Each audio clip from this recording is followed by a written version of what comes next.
Okay, so imagine this, right?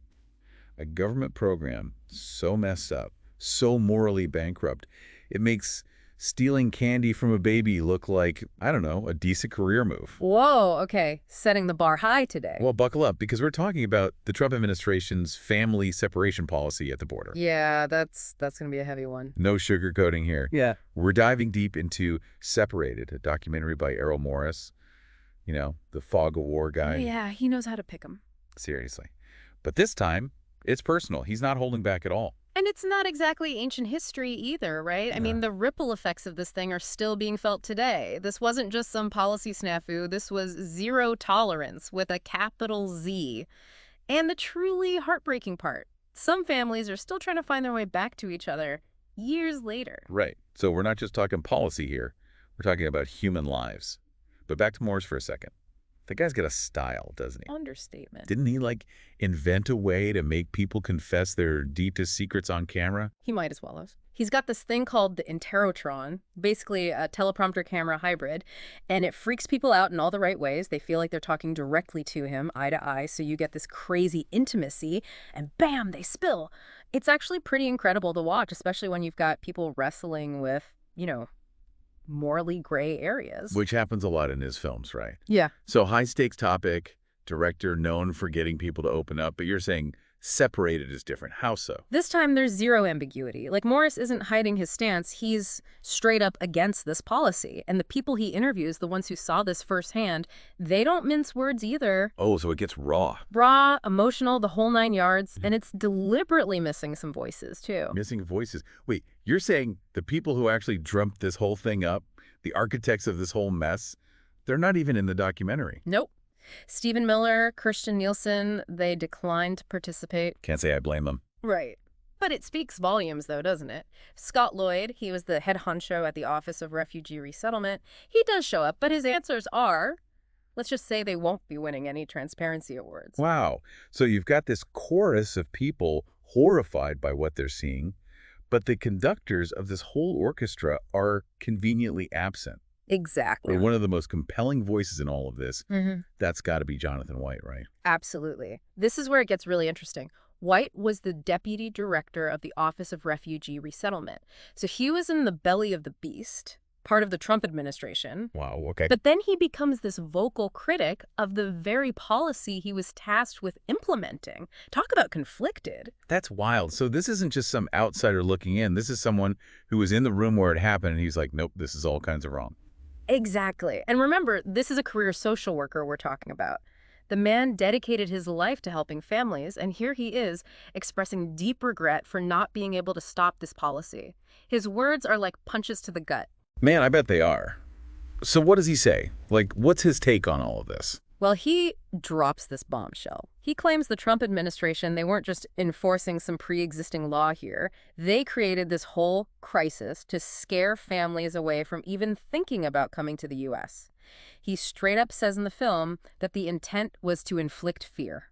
Hold up. So they knew what they were doing, knew the damage it would cause, and did it anyway. If that's true, that's chilling. It is. And it gets even more disturbing when you consider what journalist Jacob Soboroff revealed. Soboroff, he's the one who got access to those detention facilities. Yeah, right? the ones that look like something out of a dystopian film or something. Exactly. He talks about how reporters were practically given a backstage pass to this human tragedy. Overcrowded, harsh conditions, kids who were just gone, traumatized. That's awful. And the truly messed up part is that Soboroff believes it was all staged. Staged. Wait, you're saying they wanted the media to see this? They wanted those images, plastered across every newspaper and news channel? It's twisted, right? Soboroff says the administration was using the media, using those heartbreaking images as their own, twisted PR campaign.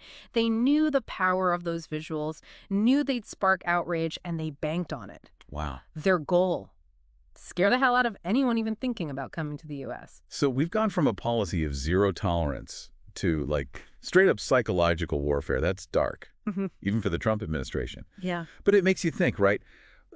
How much of what we see in the media, especially when it comes to these, big emotionally charged issues, how much of it is actually manipulated, stage managed? It's a rabbit hole, that's for sure. And it brings us to another layer of this whole separated saga, one that really makes you question the role of the media in all of this. Okay, I'm listening. Because guess what? Separated itself got caught in a web of Wait, delays. seriously, they delayed a film about delaying family reunifications? That's wild. Okay, what's the deal with that? So MSNBC, they picked up the documentary October 1st. It seems like a big win, right? A film this explosive, this timely, you'd think they'd want to rush it to air. Yeah, you would think. But here's the catch. They scheduled the release for December 7th. December 7th.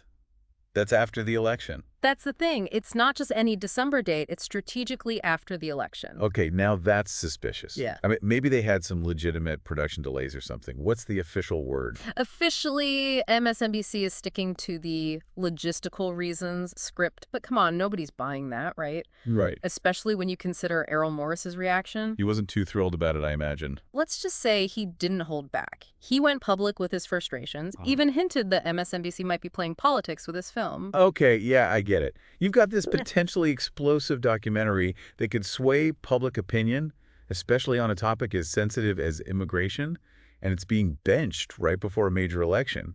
I can see why people are crying foul. And it's not just about this one film, right? It raises a much bigger question.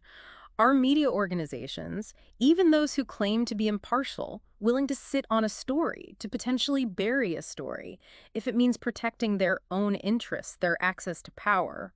That's the million-dollar question, isn't it? And it gets even murkier when you factor in the whole Trump angle. I mean, we all know he's not exactly a fan of critical media coverage. Exactly. And MSNBC, they knew that airing Separated right before the election could jeopardize their access to Trump, potentially even impact their election coverage.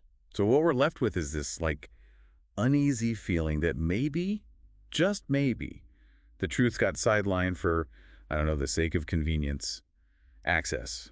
Who knows? What else? And that's the danger, right? Because if we can't trust the media to tell us the whole story, even when it's uncomfortable, even when it might, rock the boat, then who can we trust? I don't know about you, but this whole thing has my head spinning. It's like we've stumbled into some kind of hall of mirrors here. Yeah, it's a twisted labyrinth for sure. I mean, you've got this film, Separated, right, trying to expose this brutal truth. And on the other hand, you've got the very people who are supposed to be the gatekeepers of information, potentially burying that truth for their own reasons. It's a tangled web, no doubt. And it leaves us with this nagging question. Where do we go from here? How do we even begin to navigate a media landscape where the lines between information and manipulation seem so incredibly blurry? Honestly, it's enough to make you want to just, like, swear off the news entirely, throw your hands up and say, forget it. Right. But that's not really a solution, is it? We can't just bury our heads in the sand. Absolutely not. If anything, I'd argue this whole situation just proves how important it is to be, engaged, to be critical consumers of information. We can't just passively absorb whatever's thrown at us. All right. We have to be willing to dig deeper, to question narratives, to seek out multiple perspectives, all that good stuff. You're preaching to the choir here. I mean, that's kind of the whole point of the deep dive, isn't it? To give people the tools to, like, cut through the noise and get to the heart of the matter. Exactly. And when we're talking about something as important as a presidential election, those critical thinking skills, absolutely essential. We're bombarded with information coming at us from all sides, and let's be real, a lot of it is designed to influence our vote. We have to be able to separate the signal from the noise. Easier said than done, though, right? Yeah. Especially with something like immigration, which is so emotionally charged. This isn't just some abstract policy debate. Yeah. We're talking about real people here, real families, real lives being torn apart. You're absolutely right. And that's why films like Separated, they're so important. They cut through the political rhetoric and remind us of the human cost of these policies, force us to confront some uncomfortable truths, ask ourselves some hard questions about the kind of society we want to live in, And maybe, just maybe, they inspire us to demand better. From our leaders, from our media, from ourselves even. Couldn't agree more. So as you continue to, explore the issues that matter most to you this election season, remember the story of Separated. Let it be a reminder to stay informed, stay engaged, and most importantly, stay critical. Well said.